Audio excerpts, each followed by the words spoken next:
We welcome, we welcome, oh, we welcome independence today. Everybody, jump and be merry. Oh, we welcome independence today. Thank you, Britain, for the years of colonial ruling. We now sing songs of praise to remember those happy British days. Independence has its purpose, which will not be a racial curse. We know there'll be ups and downs, but the natives will soon settle down. We welcome, oh, we welcome, oh, we welcome independence today. Yeah, yeah, yeah. Everybody, jump and be merry. So we welcome independence today. Oh, let's go now. Come on.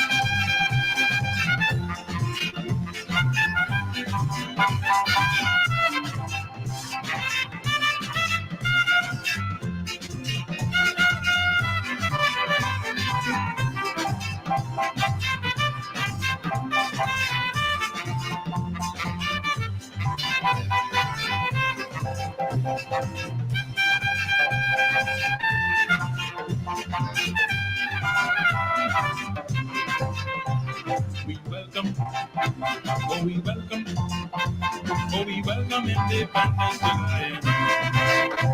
Everybody, jump and be merry. So we welcome independence today. Hip, hip, hip, hooray! Hip, hip, hip, hooray! Hip, hip, hip, hooray! Oh, we welcome, oh, we welcome independence today. Everybody, jump and be merry. Oh, we welcome independence today. Let's go! Oh, we welcome, oh, we welcome, oh, we welcome independence today. Everybody, jump and be merry. Oh, we welcome independence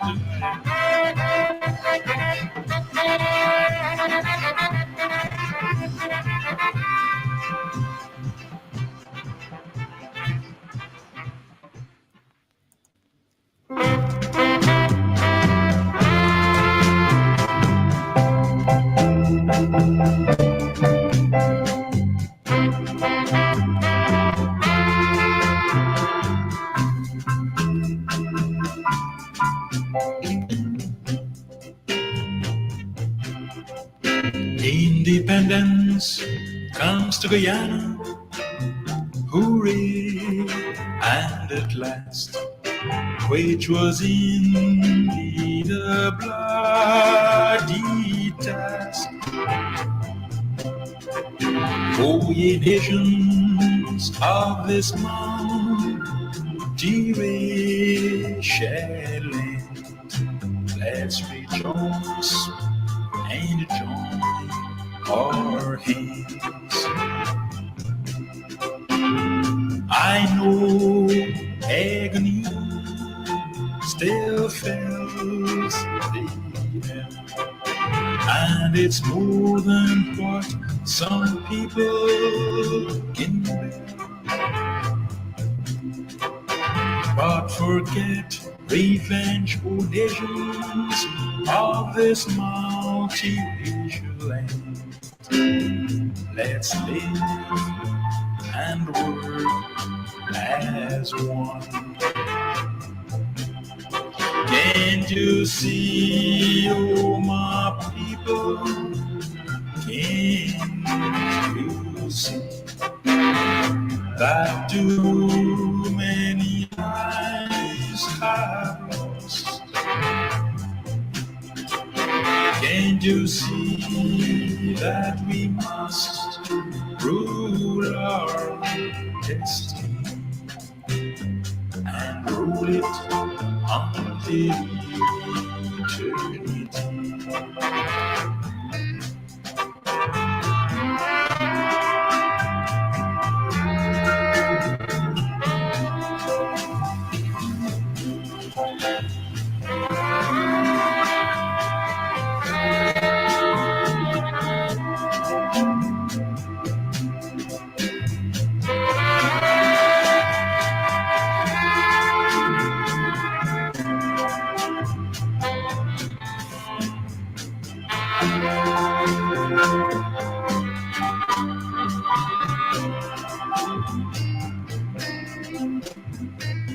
nations of Guyana, come rest to your love. Let's pray to the great God above,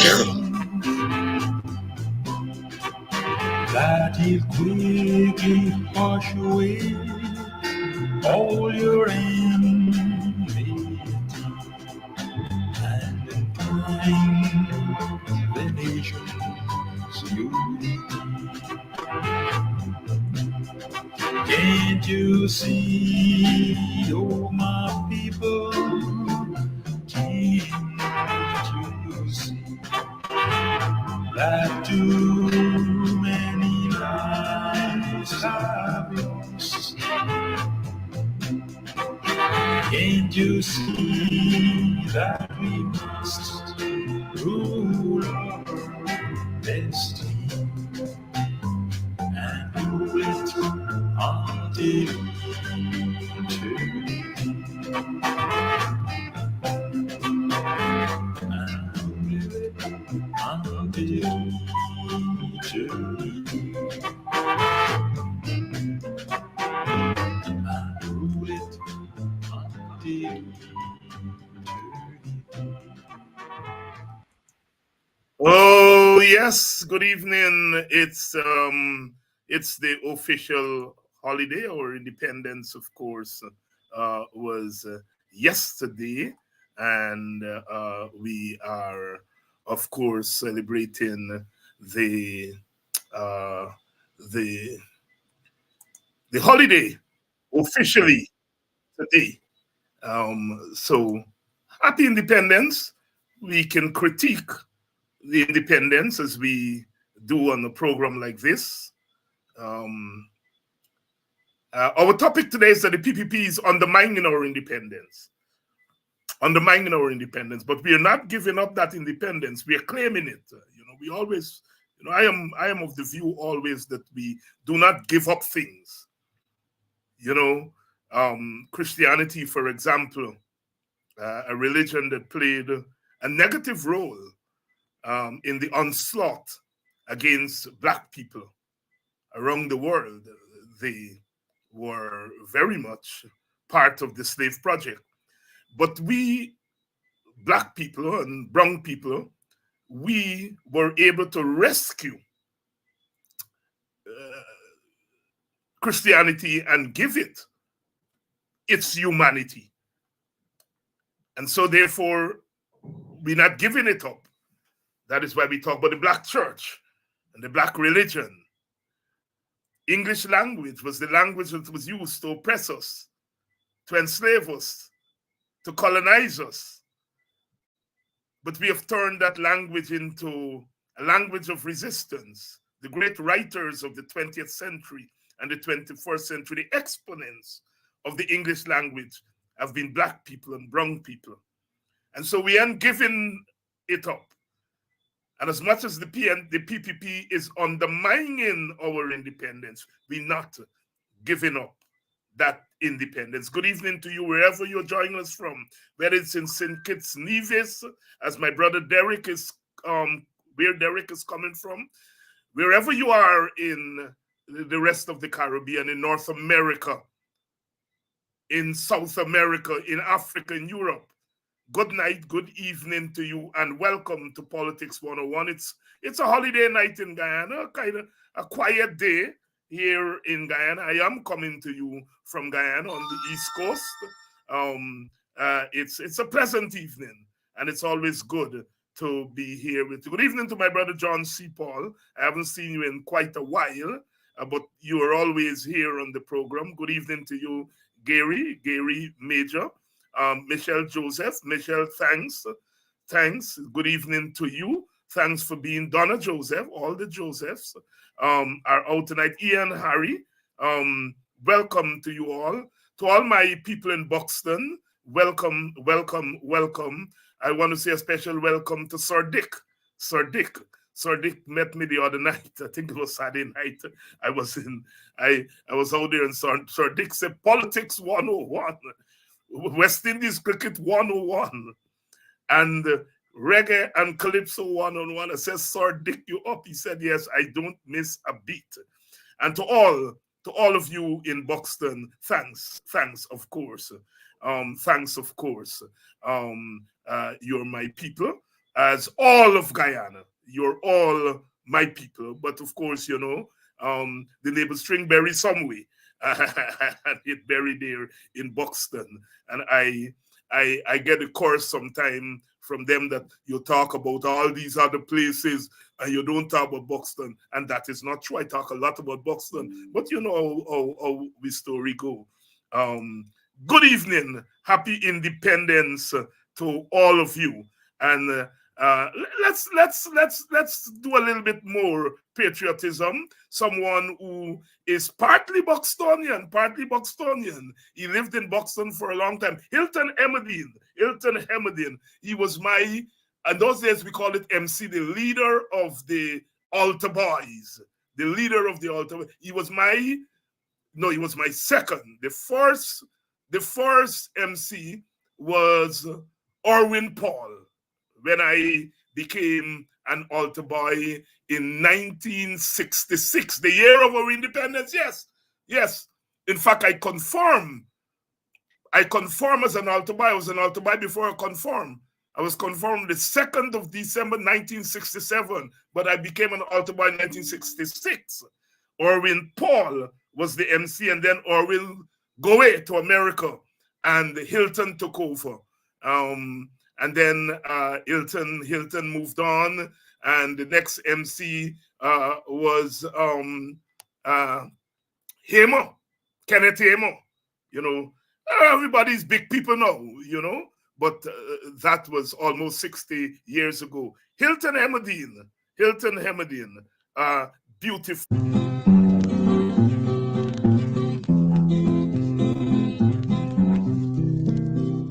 There's a land just off the Atlantic,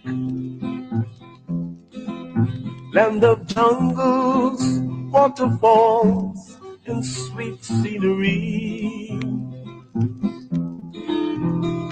where poor people farm the lands and hunt the waters, and all live in peace and harmony. This is Guyana, beautiful Guyana. This is Guyana, beautiful Guyana. Diamond seekers go in the interior, pulling their creoles under the falls, singing sweet calypso as they heave on their way to dig up the diamond and the gold. Great kite shore tumbling to the river, how I love to see your foaming tide. I listen to the chirps of the cheerful kiskadee as they throw the yellow breast to the sky. Oh, Guyana, land where I was born. Oh, sweet land, shining in the sun. I could hear the monkey chatter up in a tree, and the parrots singing this melody. Oh, Guyana, beautiful beautiful Guyana. Oh, Guyana, independent and free. Oh, Guyana people farm the lands and hunt the waters, and all live in peace and harmony. This is Guyana, beautiful Guyana. This is Guyana, beautiful Guyana. Diamond seekers go in the interior, pulling their creoles under the falls, singing sweet calypso as they heave on their way to dig up the diamond and the gold. Great Kaicho, this is Guyana, beautiful Guyana. This is Guyana, beautiful Guyana. Diamond seekers go in the interior, pulling their creoles under the falls, singing sweet calypso as they heave on their way to dig up the diamond and the gold. Great Kaicho tumbling to the river, how I love to see your foaming tide. I listen to the chirps of that cheerful kiskadee as they throw the yellow breast to the sky.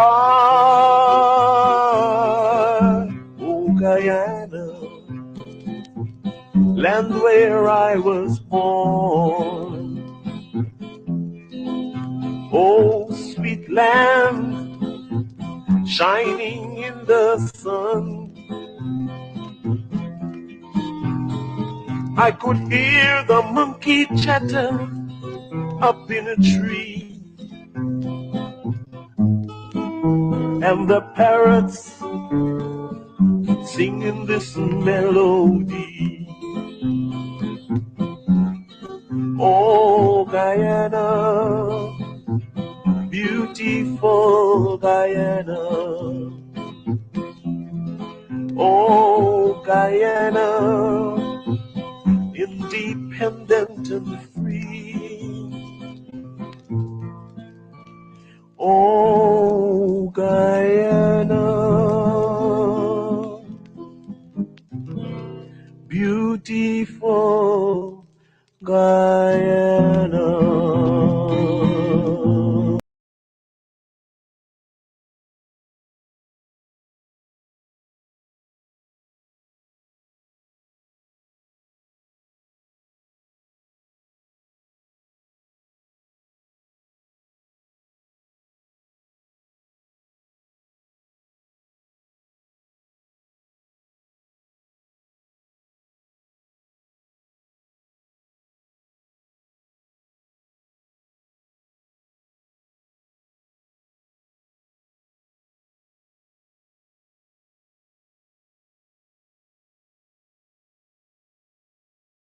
Muted. Hilton Hemedian coming in there Oh my Guyana, always. Never, that song never gets old. It's really as patriotic as they get. Beautiful voice, beautiful melody, invoking all the emotions of our Guyanese-ness. And we came in earlier with the voice of Terry Nelson, the Halagala man from BV, Better for Wacton. The station there, the East Coast television station there, HGTV. It's his thing, but we came in, we welcome independence to Guyana. That was the independence tune. Independence tune back in 1966. They were tramping down the road. A small boy, you had to stay in the corner and watch the big people tramp. They used to call it in those days. Welcome. It's 58 years since 1966. It's a long time by the standards, the lifespan of human beings, almost a lifespan. But in terms of nations, we are still a relatively young nation. We are still a relatively young nation. We were expecting to be joined by Lincoln Lewis earlier. We are expecting to be joined by Lincoln Lewis later, earlier. So we are going to be doing it tonight. Our topic tonight is, of course, the PPP's undermining our independence. It's undermining our independence. And but it's our independence, and we should not give it away. We should not give it away. Good evening to all of you who are joining us, whether you're joining us from London, England, further afield in Europe. You're joining us from North America, whether it's Canada or the United States of America, wherever you are. In our Caribbean, St. Kitts Nevis, in Antigua and Barbuda, Grenada, St. Lucia, St. Vincent, Trinidad and Tobago. I know many of you are joining us from Barbados. Bim. Lord, well. Territorial story going on, eh? Territorial story going on, eh?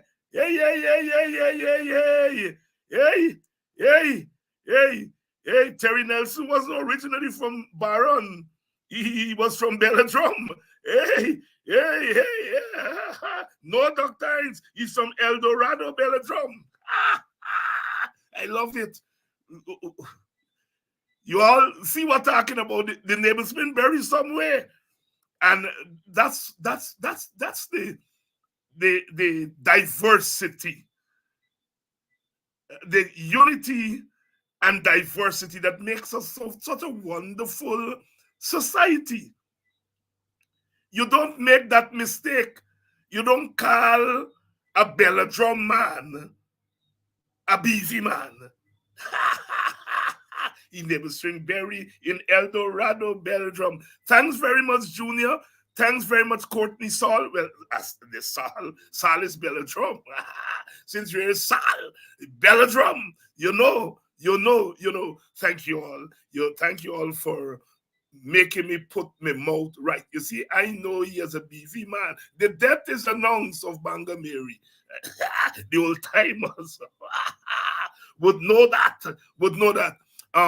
Yes, he was a pioneer in really music, broadcasting. Somebody is asking here, does anyone remember Welcome Independence to Guyana? I do not recall who sang it. Was it Terry Nelson? Yes, Morna. It's Terry Nelson, a Halagala man, a Bobishan from the wonderful village of El Dorado, Belladrum. Welcome to all the Belladrummers. Welcome to all the West Bobishans. My favorite place in Guyana. I don't hide it. I love Buxton. I love the East Coast. I will go to war anytime for Buxton, but when the African spirit moves in me, it's West Bobbies. When I got there, the African drum beaters come out, sacred, sacred ground, sacred ground, sacred ground, sacred ground. Good evening to all of you all from West Bobbies. It's getting close to emancipation, and certainly I will be spending some time on West Coast Bobbies, West Coast Bobbies. So I will be coming there. I think Weldad had the first jump on my time, and so I will be there on West Bobbies. I usually spend Emancipation Day in Belladrum. Well, for the last 2 years, I've been spending Emancipation Day in Belladrum. I think Weldad is going to want me there on Emancipation. If I don't, I can't remember, but I think I made a deal because Buxton, I don't leave Buxton on the 31st.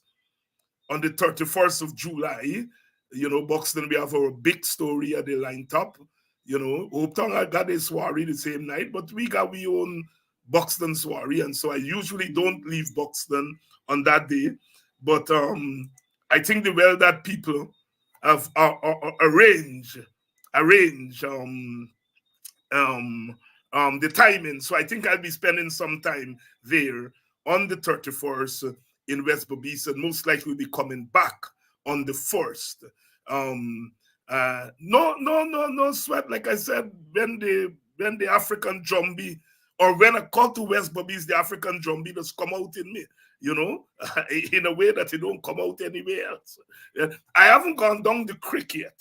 I haven't gone down Kanji Creek yet. But Kanji story. Kanji water go swallow me, mama, mama. Kanji water go swallow me, mama, mama. Since I was a little boy here, them people Kanji water go swallow me, mama. Hey, I always hear the Kanji water story. Kanji water story, and I've got to go down.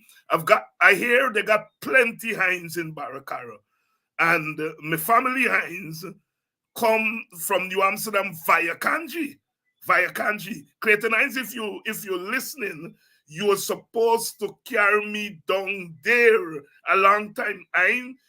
This time you have to come because I understand I got plenty family down there, and I had to go. Good evening to all of you. Bobishan coming on. Bobishan is going to keep in my company tonight. None other than the General Secretary of the Guyana Trade Union Congress, Mr. Lincoln Lewis. I think he's backstage now, so we're going to get going. Good evening to you, Courtney Saul. Yes, well, the Sauls, the Sauls. I haven't heard that word in a long time. Tramping, yes. Aye, Sherilyn Williams, yes. Tramping. Well, they're like, what? Now they're doing the Trinidad thing when the tramping on the road or whatever name they call it now, and so on, and you thing, but yes, tramping in we time.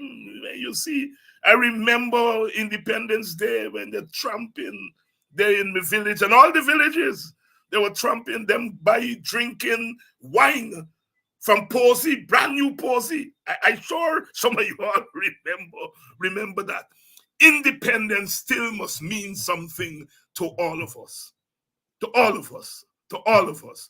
Terry Nelson, originally from Belladrum, El Dorado. I got to put my mouth right because I'm going to get in story. Good night to all of you. Good night to all of you. Good night to my sister Audrey Garraway from out there on the Essequibo coast. You have Audrey. You're one of the persons who got the copyright to Politics 101. You've been here from day one and never miss. And you don't get sick, Audrey. You don't get sick. Lad. Good evening to you, Marcel and Gail and Henry Fordyce and Anne-Marie Selby, Cyril Walker. Terry Nelson Fraser was an icon in African folklore.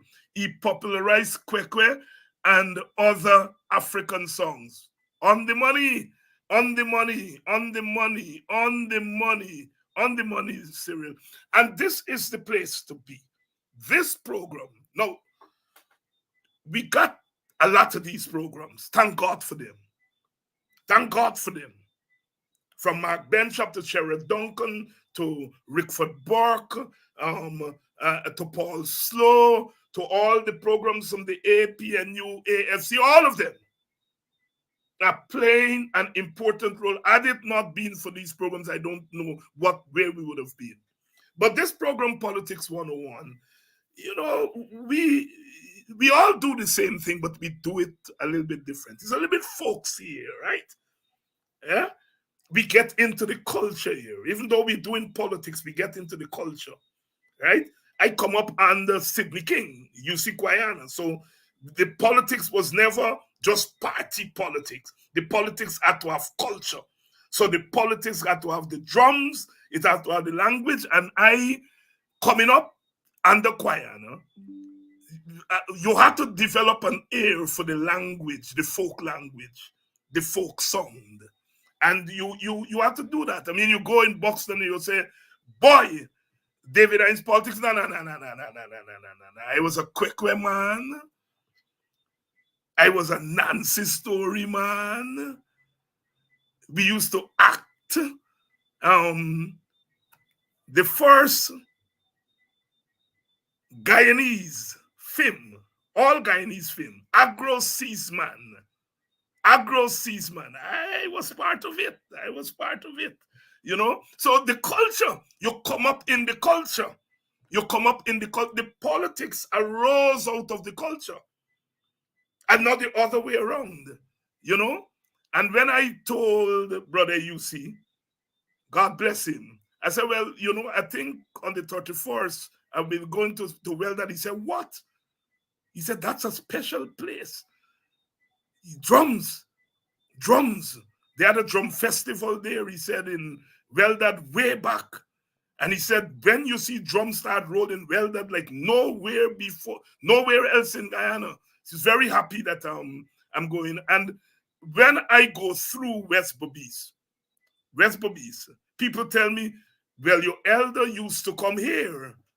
In Belgium, they show me the whole simple man. He said, Dow's is where your elder choir used to come and visit. And yeah, choir spent a lot of time in West Bobis, and so the culture. All right, it's Independence Night, and always a special. We're not giving up the independence to nobody, no matter what they do. We're not giving it up. They're undermining the independence, but we're not giving it up to them. It belongs to us. There's a land just off the Atlantic, land of jungles, waterfalls, and sweet scenery, where poor people farm the lands and hunt the waters, and all live in peace and harmony. This is Guyana, beautiful Guyana. This is Guyana, beautiful Guyana. Diamond seekers go in the interior, pulling their creoles under the falls, singing sweet calypso as they heave on their way to dig up the diamond and the gold. Oh, yes, Hilton Emmett there. And Hilton, I know, is a New Amsterdam man, but the Reverend Canon Hemedin, Litchfield man. So Hilton gets some roots there in West Berbice. Hilton, if you're listening, please call me back. You called me, I think, 2 weeks ago, and I couldn't take your call at the time. And when I was looking for the number to call you back, I couldn't find it because, of course, I don't have your store. Please call me back. Send me a text. Say it's you, and I'll make sure I call you. Hilton, if you're listening.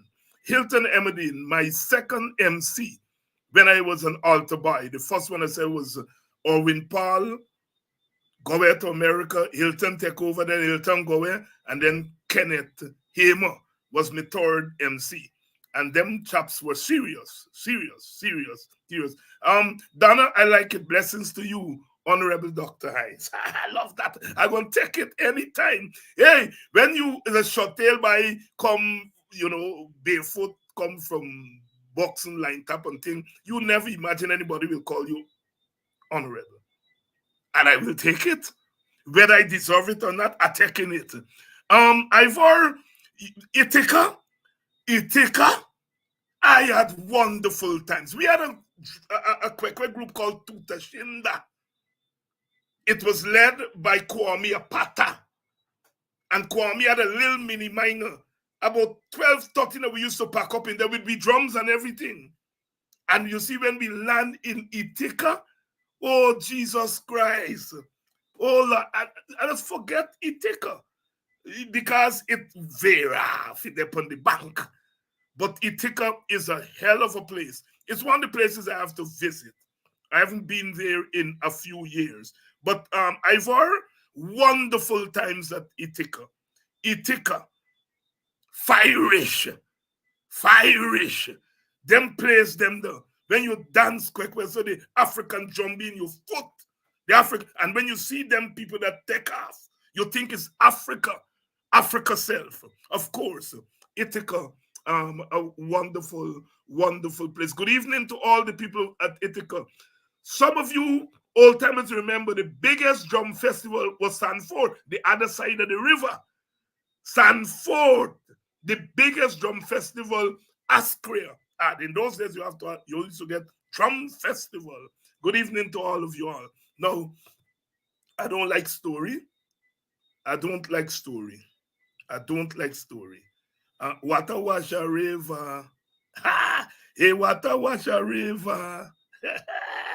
Who this Nathan Fraser? Well, the Fraser is West Berbice people. Hey, water wash a river. Hey.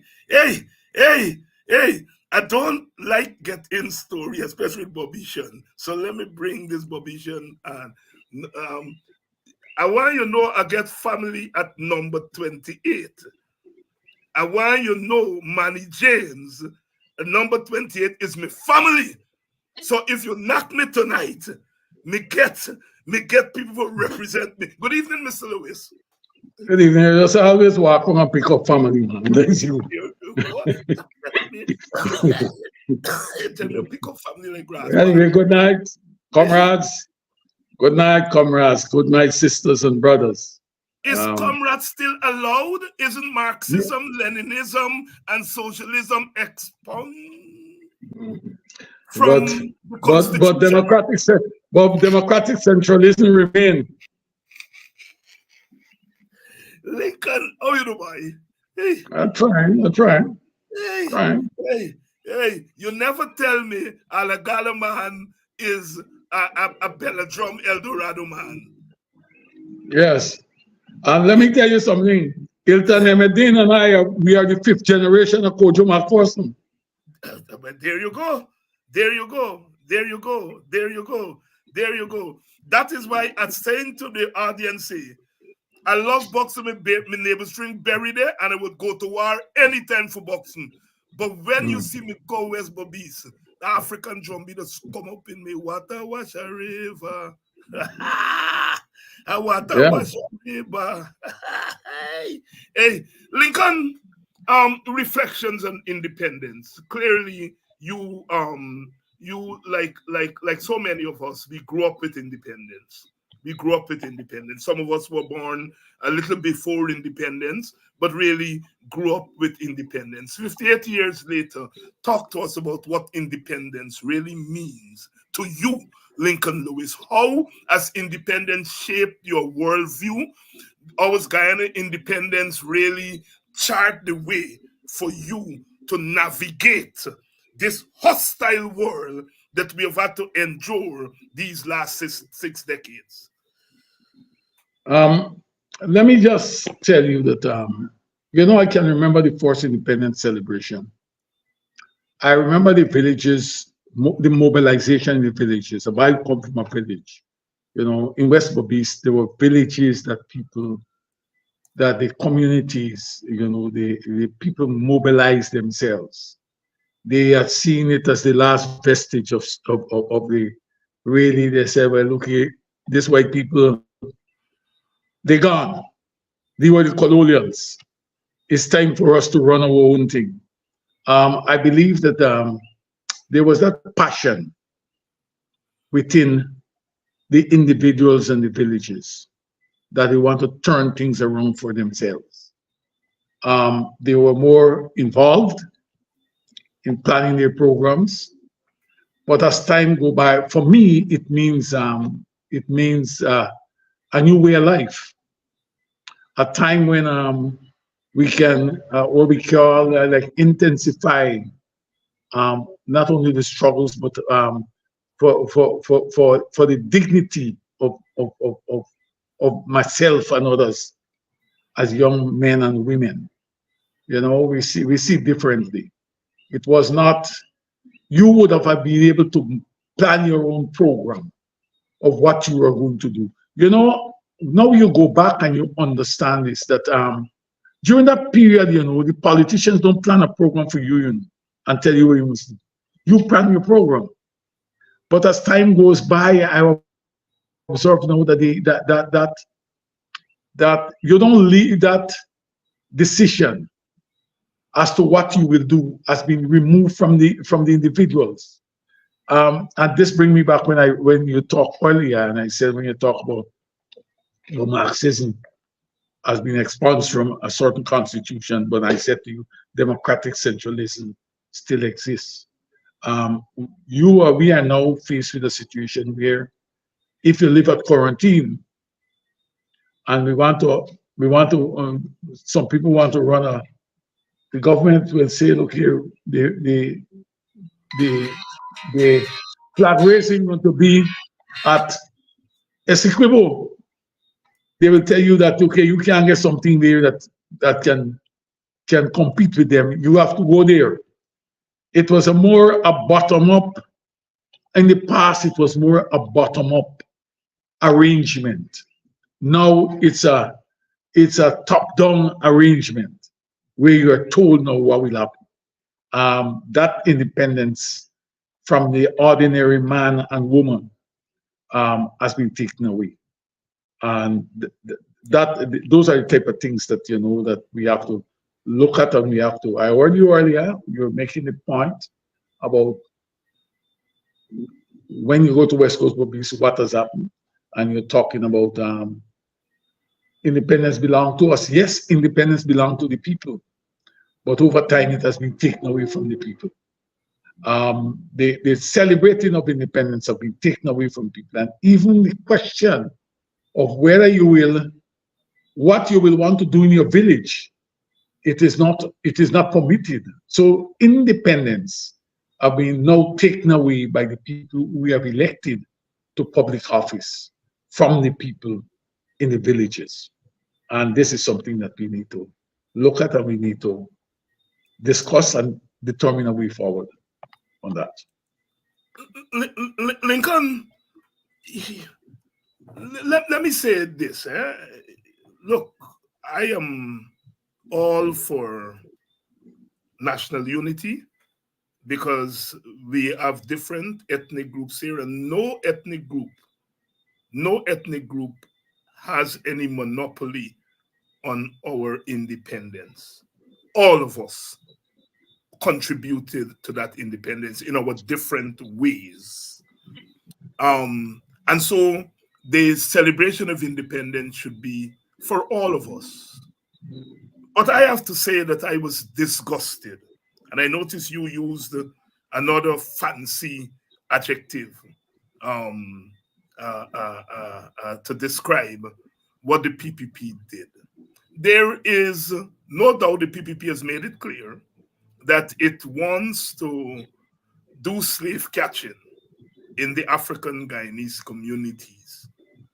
And so what it did was to plan a PPP, not a national, a PPP independence flag raising ceremony, and took it in the heart of the African Guyanese community in Linden. Now, I would have had no problem if the PPP had said, look, this year we're not doing Georgetown, we're doing Linden.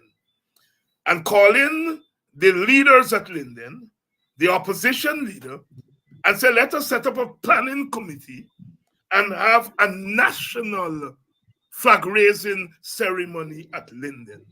I would have jumped for joy. Because that's how it should be done. But the PPP went into Linden, the Linden leaders, the political opposition, and held a PPP flag raising ceremony in the heart of the African Guyanese. I'm so offended by that. But people will say, every day the PPP offends us. But this time, I think they've sought to drive the dagger deeper. And Lincoln, you had something to say this weekend about that. Share it with us.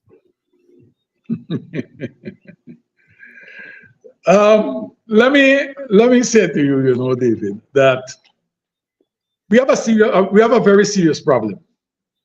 What you have in introducing this subject, you have spoken about going to the heart of, going to Linden and what they have done. Let me tell you something.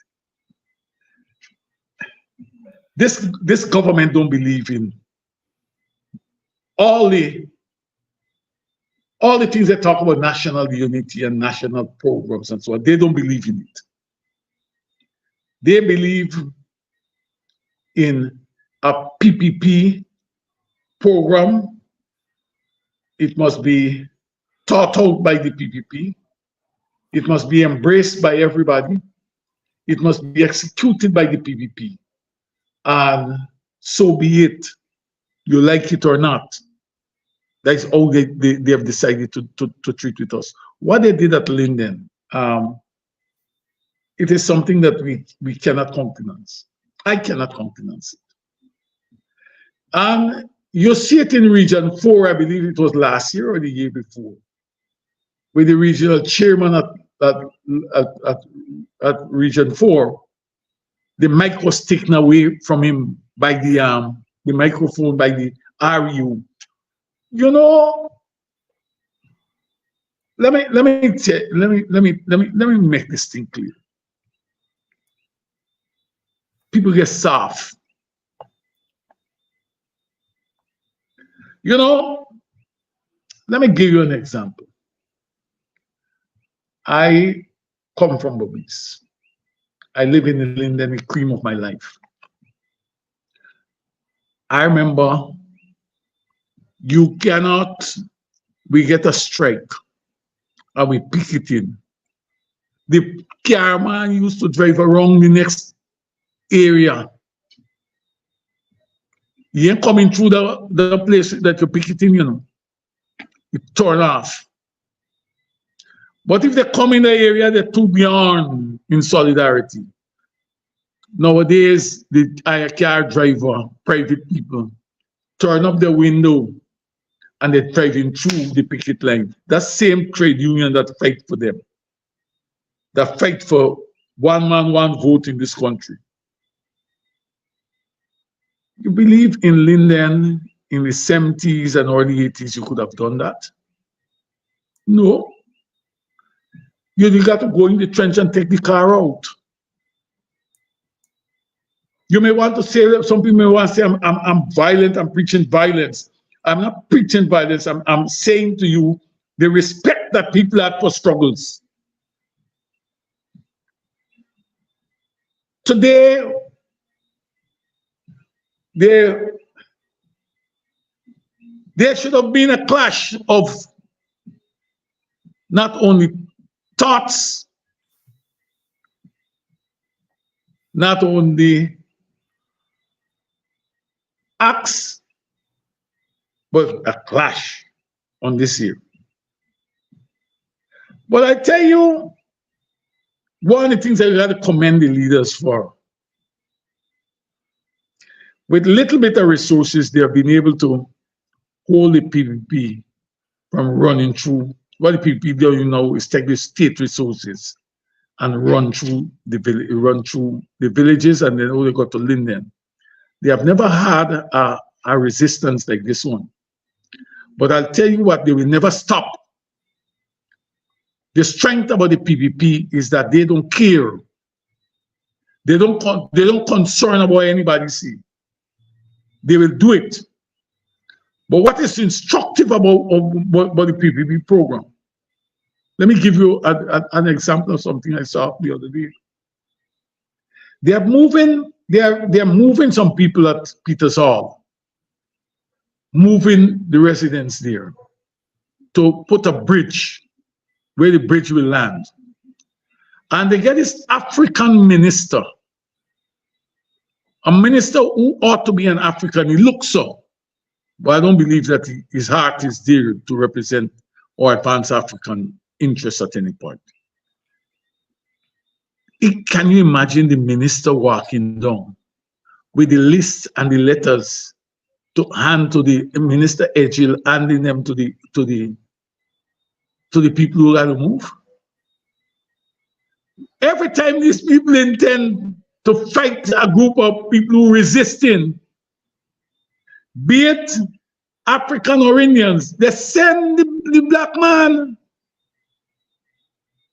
They send the black man to do it. When they went to Linden this time, they don't send the black man, they bring a black one from United States to tell the world we are inclusive.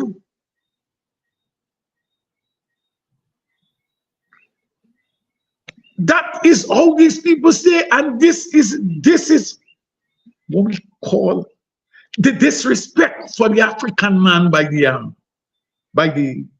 PPP. Have no bounds. They will continue to do it. Lincoln, and all of them, yes, sorry, go ahead. All of them who are involved in doing this type of thing, they expect you to concur with their conduct. And when they're caught behind closed doors, they tell you you're racist, the PPP, but they remain right there. We have to start alienating these men and women who are involved in this activity. You call it cashing, but I want to tell you something. I want to tell you something. This is a program of genocide, starting with the minds and the pocket of the African man.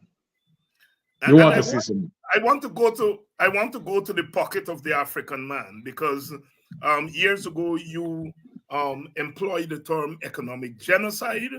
In recent times, I've been playing on economic genocide and playing on Orlando Patterson's construction of social death. He said that what slavery did to the black man was to kill us socially, what he calls social death. And I've been talking about economic death, economic genocide, economic death. And I've been linking what they've been doing to the teachers as part of the economic genocide and economic death of Africa, in making the point that teachers make up about 75% of the teaching profession. Africans make up about 75%, mostly women, and in many cases, they are the head of their household. And to deny them a living wage and to fight them at every twist and turn is not just taking money out of their individual pockets, but you're taking monies out of their communities.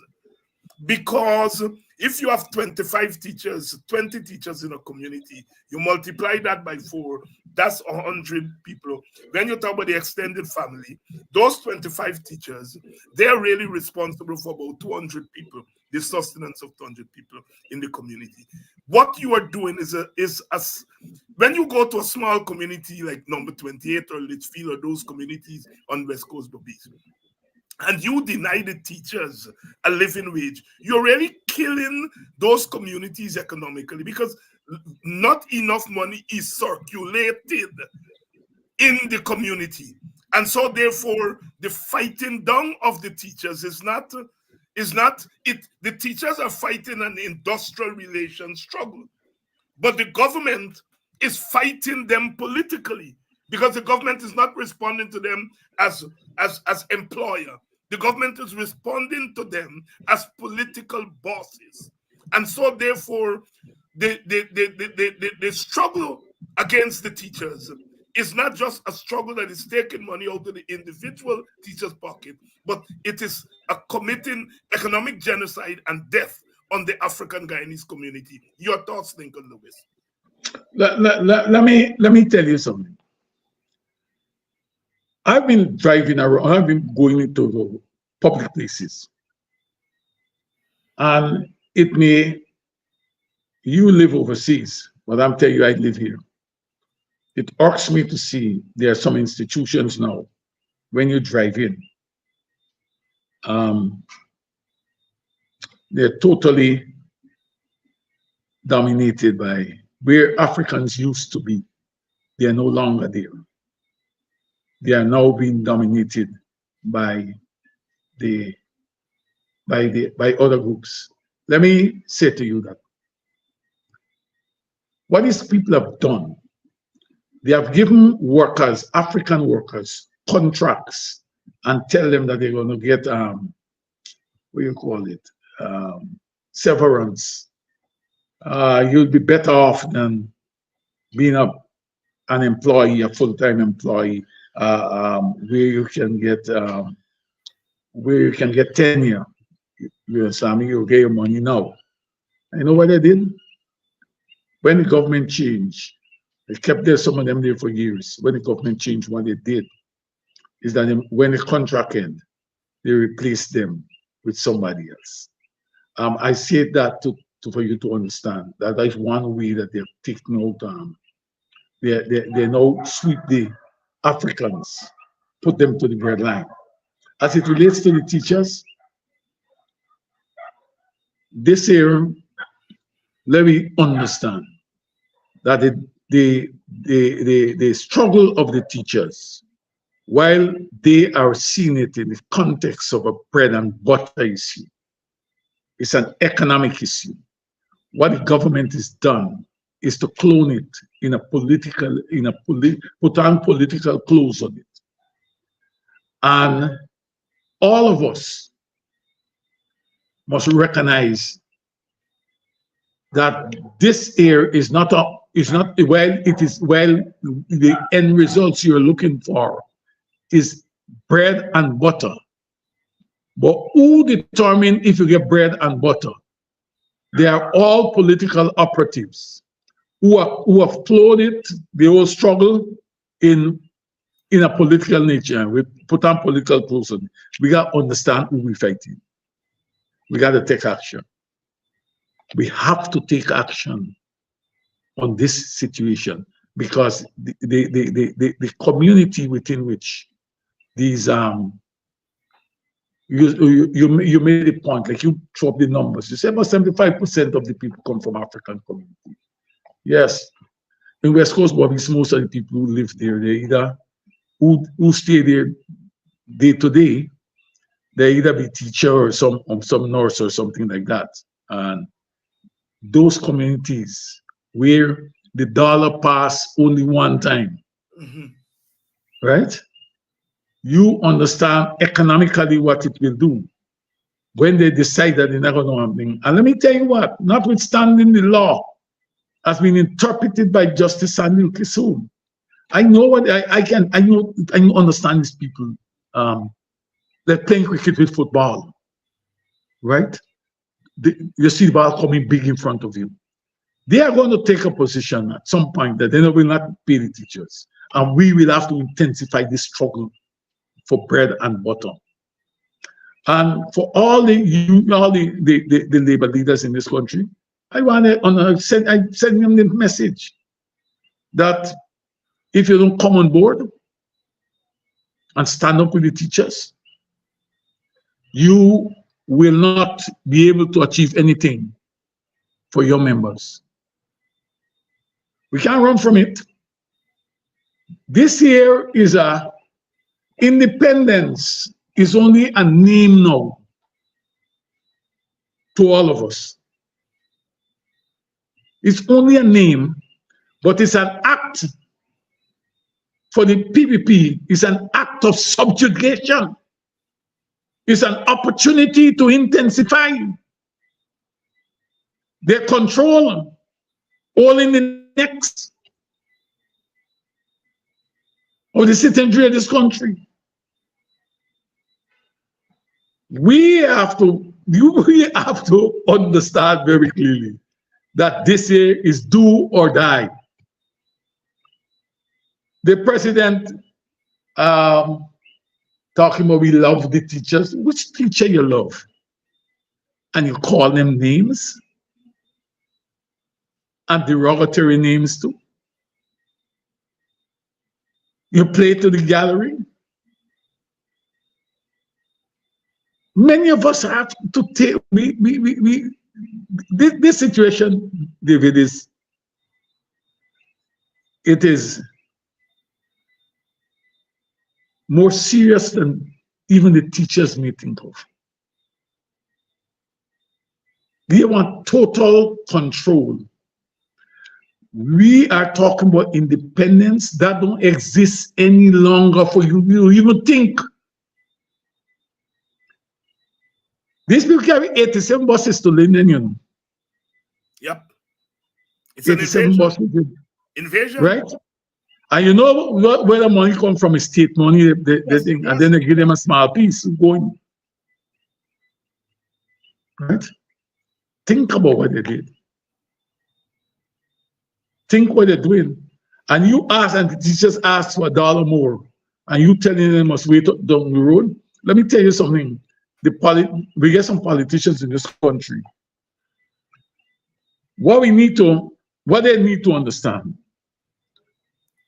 the president of the country can't be going around and telling people, wait for 2027 to get an increase. What will happen with me from now to 2027? The leader of the opposition can't tell me wait until can't be telling me wait until you get into government.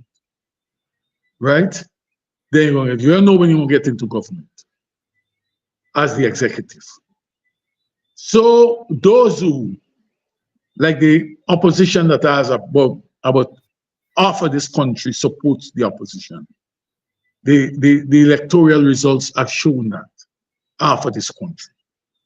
I think strongly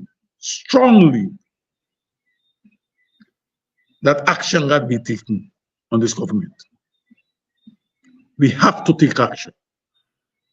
Every progressive force in this country requires holding hands. And let me tell you, David, let me tell you something. I don't believe in the notion where some people believe that entertaining fact that if you go on the road, you're gonna get shoot down. The teachers on the road went on the road for more days and nobody threw tear gas on them. Right? They're back on the road again and nobody threw tear gas on them. Right? Till for shoot them. I am saying to you that if we examine struggles that we have had, examine struggles and the results that we saw. You earlier said that you get politics 101, you get Sherrod Duncan, Mosley, you get Ben Scott, all of you. And if you had these outlets, what would have happened? You know, in 1999, when the government, the PPP government turned the state guns on the workers at John Finance Wharf, you hadn't an online radio, right? You hadn't that. So now, where you have all these cameras and all kind of thing, it makes it more difficult for them to turn guns on people. We got to understand, we got to examine the path that we have traveled, how we get here, and how we're going to move from here. We got to fight. Power gives up nothing without a struggle. They're telling the opposition that they're going to talk to the opposition, and the opposition just complaining. Get out. Let me tell you wow. Every time the PPP walk around, you know what they said? And you go international, they say, but we voted, everybody voted in parliament. You had a chance. We vote, and this is what parliament come out with. Then I said, PPP, you know what, you know? They say, no, it's parliament. These are the results of parliament. Why can this parliament, why can this opposition don't go to parliament and go to the road and pick it every day, right? Even if they pick it 2 times a week. Granger used to pick it every Friday in front of the office of the president, demanding that we have election, and we get it, right? I'm saying to you that we have to, and the strength of the trade union, some people may tell you, we ask you, what is the trade union doing? The trade union success is always dependent on a strong political ally. Right now is a trade union with 11%. The trade union with 11%, organized labor with 11% of the population that is carrying the struggle outside here. The opposition get 50% and they're doing nothing. So I want to call tonight on everybody, the opposition, everybody. We got to come on board. We got to lock arms. We got to hold hands, and we got to fight to change this level of this PPP that decide that they are going to, from Freedom House, direct what happens in every nook and cranny, in every village, even in the strongholds of the opposition. They decide, like what they did last weekend, they decided that they will not talk with the opposition. They will not go into the area. They will disregard their leaders. We have to start, and I suggest that the opposition start by don't go into that National Assembly. What you're doing is giving credence to what the PPP is doing. There are ways and means of doing it. They can't throw you out. PPP did it during the PNC time. A lot of people don't realize that. After the 1973 election, the PPP spent 2 years out of parliament. They did not go into parliament. And let me tell you what, when they go into parliament, one of the deal was all the parliamentarians be paid retroactive. Retroactively, yes. Right? Retroactively to the time that parliament came. You know, and recognition of GAU was one of the conditions under which they went back. A number of things, man. I want to tell you something. You know, we cannot. These guys, we gotta be guided by the history, and we have the strength. We just have to develop the plan and execute the program. Same way Lincoln, as all the people as a program Lincoln, for let's it. get back to the trade unions for a minute, because, and I want to remind you of a history that you know very well. Mhm. During the struggle against Burnham PNC, they developed in the 1970s what was known as the four unions: GAL, Yeah. NASI, CCW, UGSA, which is now UGW. Later on in the 1980s, it became the sixth union, the PSU, Seven union. seven union, the PSU, and the two bauxite unions. You were part of that. And so you had 7 unions standing together and saying, look, some of our supporters, some of our members may be voting for this government. We are not again, but we are fighting for workers' rights. And you had union solidarity. People are asking on this program, where is the PSU? Where are the university unions? Where are the other unions in the GTUC? Is it not time for people to throw off this nonsense about industrial relations and recognize that we're in a political battle? And the unions, in any case, Caribbean unions, are political unions, have always been. As you said earlier, the people who are in the forefront of the fight for one man, one vote were the trade unions. It was the trade unions in the 1930s that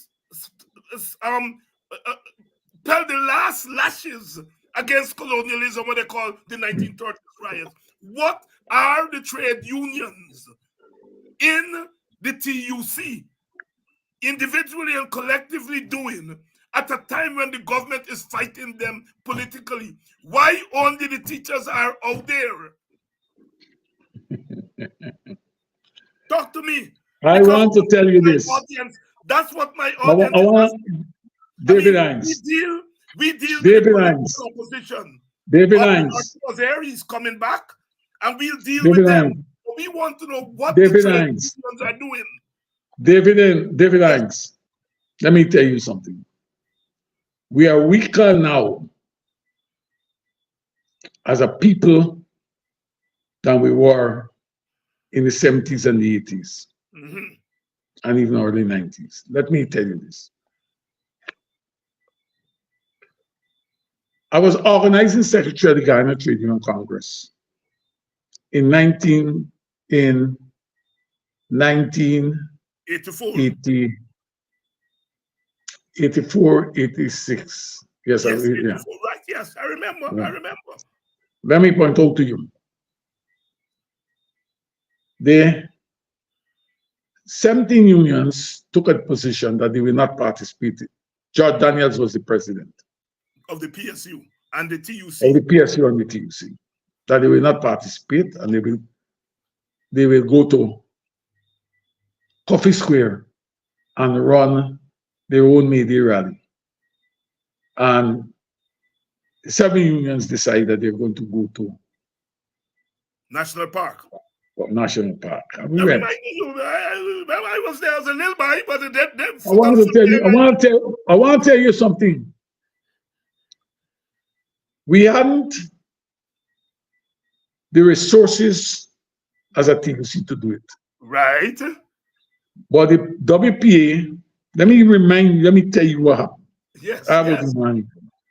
The WPA had an office in Tiger Bay. Yes. Okay?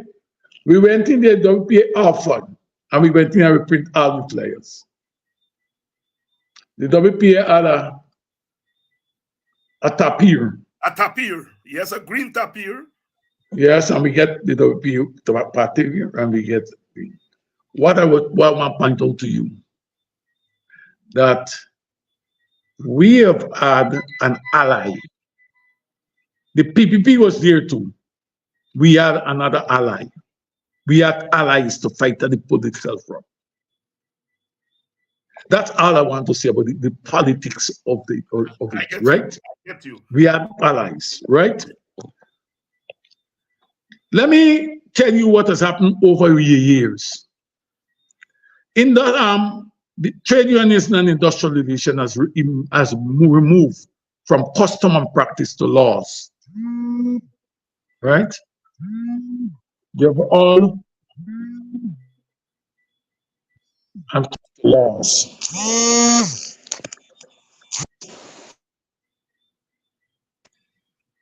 Laws. And you see, the PPP under Jack View has been very crafty to do some things. You know, I tell our people, don't worry with them guys who write in and opposing things that we're doing. All that you need as a family is a car and a house, and a lot of people buy into that notion. Yeah. A car and a house, right? So we are at the point now where responses from members is somewhat lukewarm in some areas, but I'm not saying that notwithstanding those lukewarm responses, that nothing can be done. Let me show you. For instance, we talk about the PSU not coming out. People tell me, up to today, people call me, PSU must come out. Well, it's not a matter I'm comfortable discussing in the public, but let me tell you this. The PSU, in every form, have been discussing with us what can be done to move this thing beyond where it is. The challenge that a union like the PSU and others feel is that if they come out on solidarity, when you finish with the teachers, okay, and the teachers receive an agreement that is satisfactory to them, the difficulty is when they got to tell their members to go back.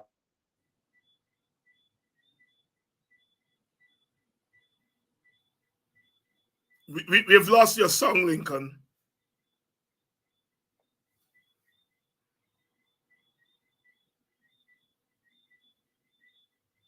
We're not hearing you. We're not hearing you.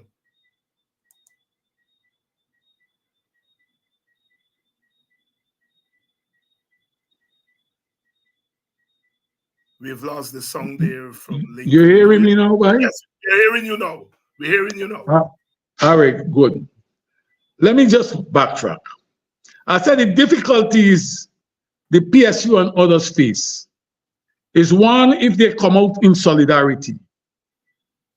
The GTU strike a bargain with the employer, and the GTU to call for a resumption and the members go back in.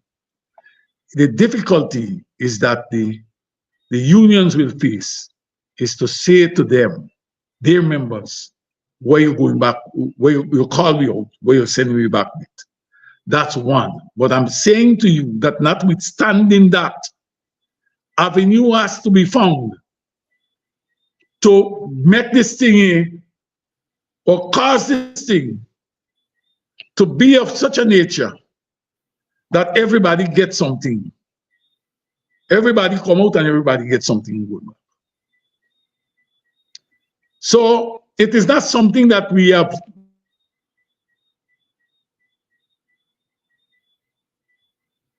Your song is gone again, Lincoln.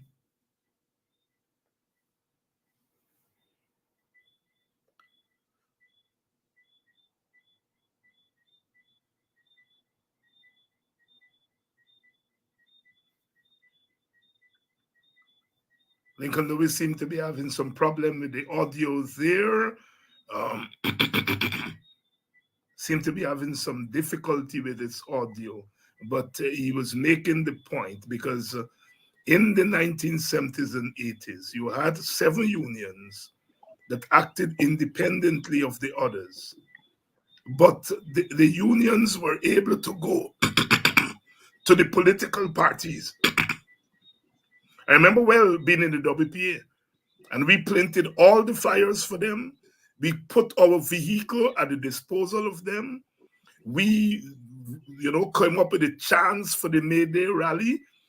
And Lincoln is making the point. I mean, he doesn't want to get into it for obvious reasons, but there needs to be more of a solidarity between the trade unions, which are relatively weak. I understand. The trade unions of today are not the same trade unions of the 1980s and 1970s and so forth. But this is where the political parties come in. It's now in the open. The teachers are fighting an industrial battle, but the government is fighting them politically. So the unions have to work out a strategic relationship where the political parties support the teachers. And you don't have to support them by going and take over their strike. You support them by giving them material and other support. That's the model we used in the 1980s. Our party, the WPA, we give all our resources. We stopped all our programs and we put all our resources that we had to the unions and supported them, printed all their flyers, put our one vehicle at their disposal, announced. But let me tell you something. Yes, go ahead. Tell you something, David. Yes. Let me tell you something. Yeah. It's different in politicians. You know that during that era, every cent, the budget that we had submitted, we used to get a grant from the government for Labor Day and so on. You know, that grant, the day before Labor Day, that grant, a check that represent that grant for Labor Day activity was delivered to the TUC. You understand what I'm talking about? In this case here now, we are in, you get nothing from them unless you can go on a platform from the government. You cannot get anything from the government unless you go on the PPP platform and PPP. And you have to continue to do it before you can benefit from the largest of the government. So Lincoln, you are big.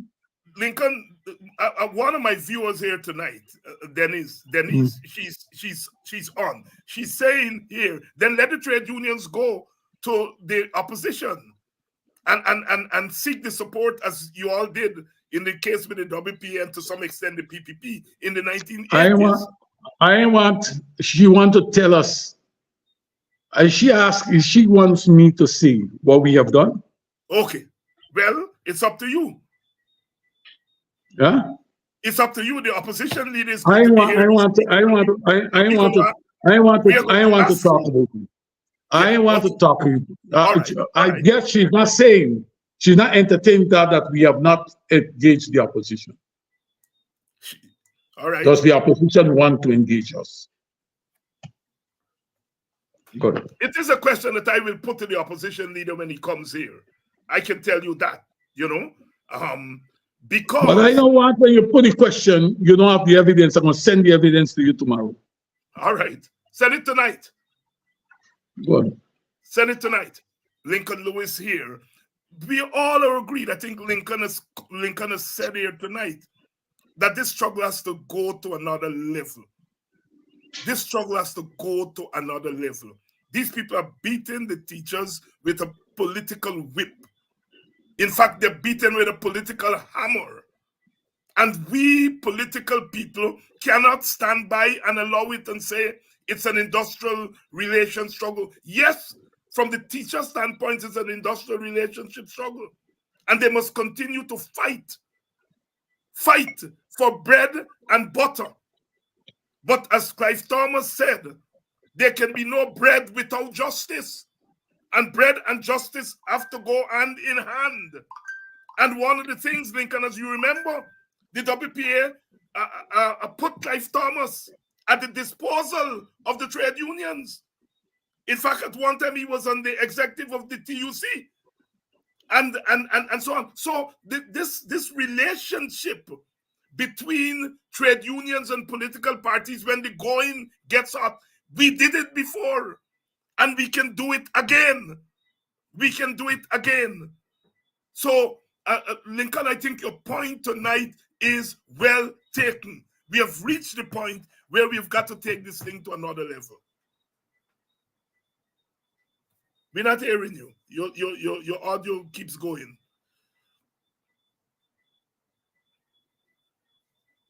Are you hearing me? Yes, I'm hearing you now. Let me point out to you. I have looked, notwithstanding, in the 70s when I come into the early 80s when I come into the movement.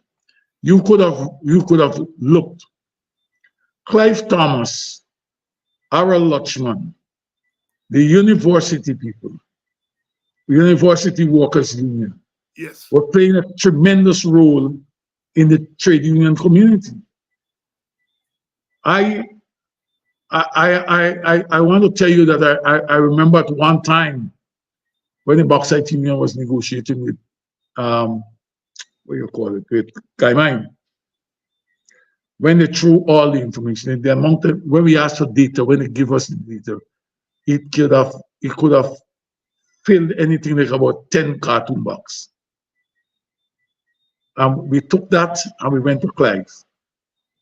And Clive looked at it, he said, bring your team, we put your team. And they break it down to a 23-page document. Right? Okay, very good. Right? That when you go to the company turned back and said, look, we can accept nearly all these things that they put there. So I'm saying that for you to understand that this whole issue about politics and politicality is that while governments may have taken those positions, our people, the trade union community, was never deterred about it. Let me, in this specific case here, the Justice Sandil Kissoon's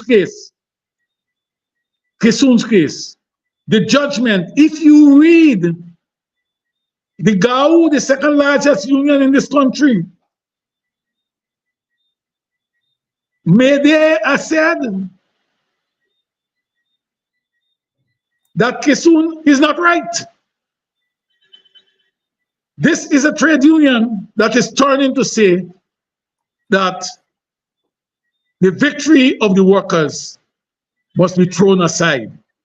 We have to understand that in every struggle, all these things that we are talking about, we have to take every iota, not only of what is said, but the behavior of all the unions before we, in this action.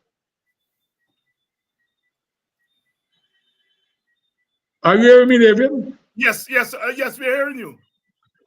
Yeah. So we come now to the point of what we're going to do. We have Lincoln Lewis, he's having some problems with the audio tonight, but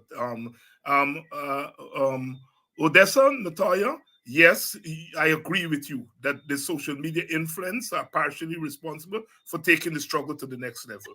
But it is the institutions that have to act now. And I am, on behalf of the WPA tonight, I'm committing our party to doing what we could do to help the workers struggle.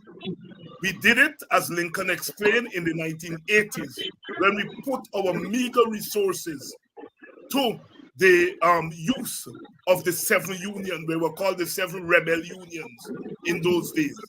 And if the unions in the TUC are prepared to take this thing to the next level, I am committing on behalf of the WPA, our party. We are prepared to meet. We don't have to meet in the open. We don't have to tell the public what we discussed, but we want to make it clear that we cannot leave the teachers out there on their own. They cannot be left out there on their own because they're being beaten. Yes, Lincoln. Let me go further to tell you. Yes. When I go to work, I go right through Wolfwood Avenue. And it irks me when I see children in the schoolyards, right? The parents, the community has a responsibility, just like the teachers, to make sure that the government put resources into education, and one of them is pay the teachers a living wage, a decent wage, right? What the government is doing, and a lot of people don't understand that, what the government is doing is playing with the future of the people in this country. Because if you can't provide quality education down the road, how are you going to develop the country?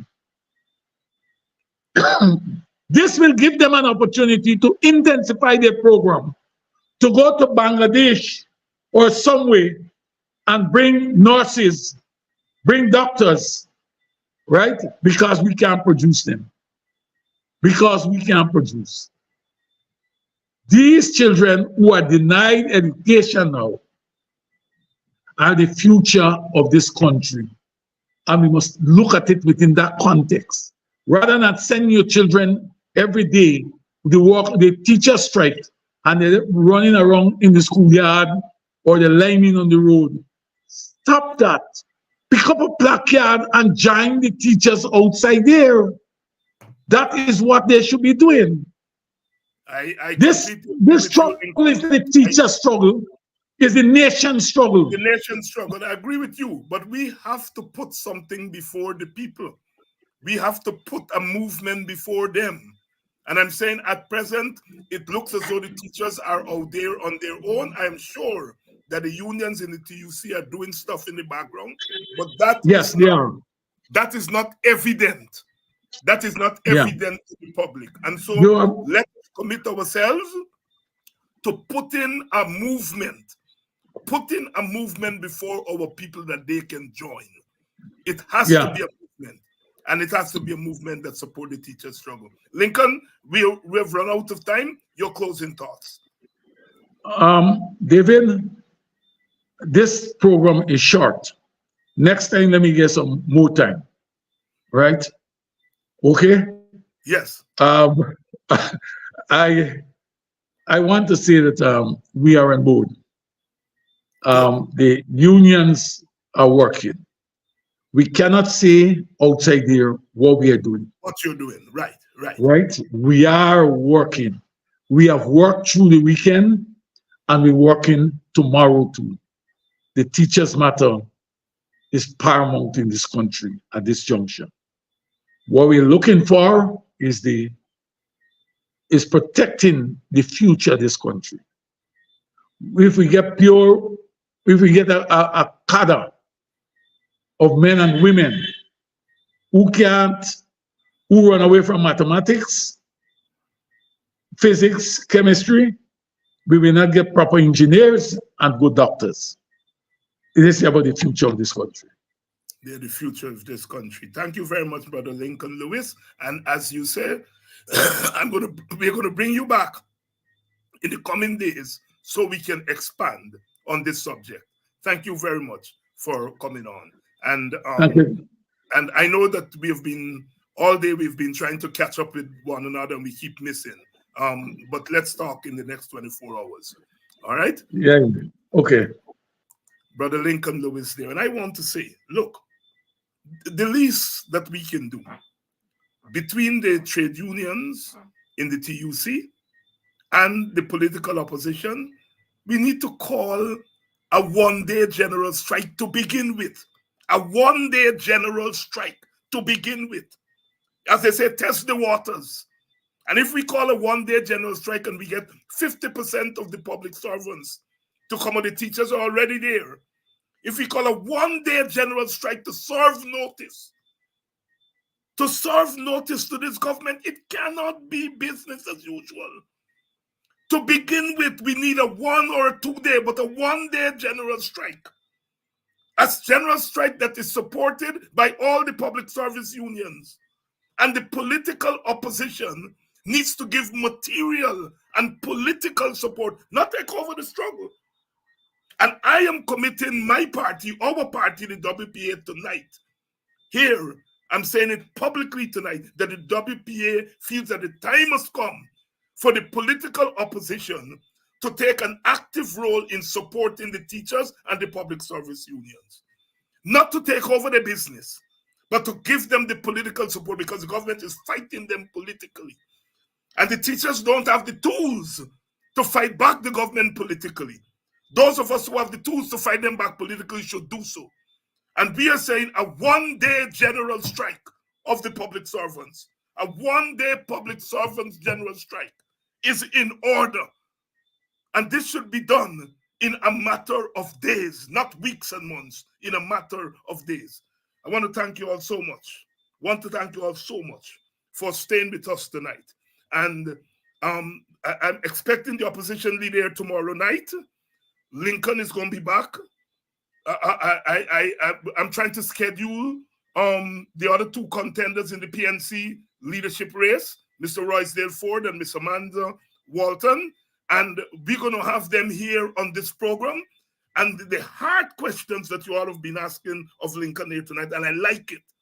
They have to have hard questions. And Dennis Collis, I'm so glad that you have been here tonight along with others, pushing the envelope. Because the time has come, the teachers cannot be left there on their own. They're being beaten left, right, and center. And the only way the beating can stop is we start to beat back the government. Thank you very much. I'm going to see you all tomorrow night.